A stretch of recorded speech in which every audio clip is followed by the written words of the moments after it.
Chaque matin, la presse nous tend un miroir à nous d'y regarder avec lucidité et responsabilité. Mesdames et messieurs, bonjour. Ce samedi s'ouvre sur une actualité dense traversée par des tensions judiciaires, des équilibres économiques fragiles, des recompositions politiques et des élans d'espoir universitaires et sportifs.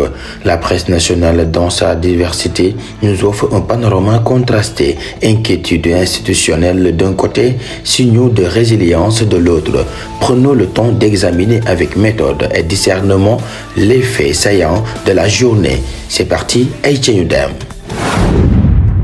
Parlons de justice, l'affaire Abdou Nguer domine les manchettes.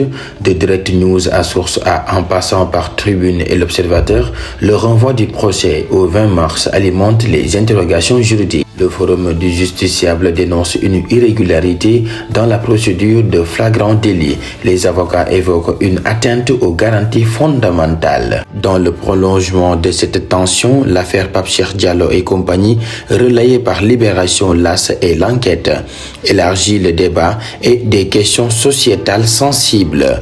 Ainsi, la justice ne se contente plus de trancher, elle est observée, commentée, analysée.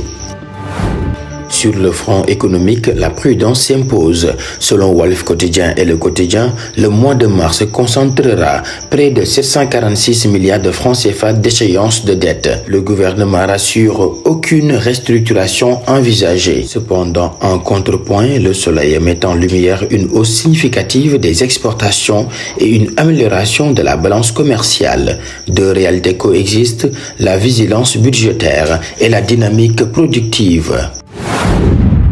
Sur le terrain politique, les signaux demeurent contrastés. La dépêche évoque les soutiens à une candidature sénégalaise au poste de secrétaire général de l'ONU. Pendant ce temps, l'Indépendant rapporte la relance du réseau ferroviaire national par le Premier ministre. Dans les territoires, certaines visites ministérielles suscitent critiques et crispations, comme le note l'Évidence et en relief. La politique avance, mais elle avance sous regard attentif. Parlons de culture, le week-end en musique. Dakar Times célèbre Pape Diouf, icône du mbalax contemporain. La musique encore et toujours pense les blessures invisibles.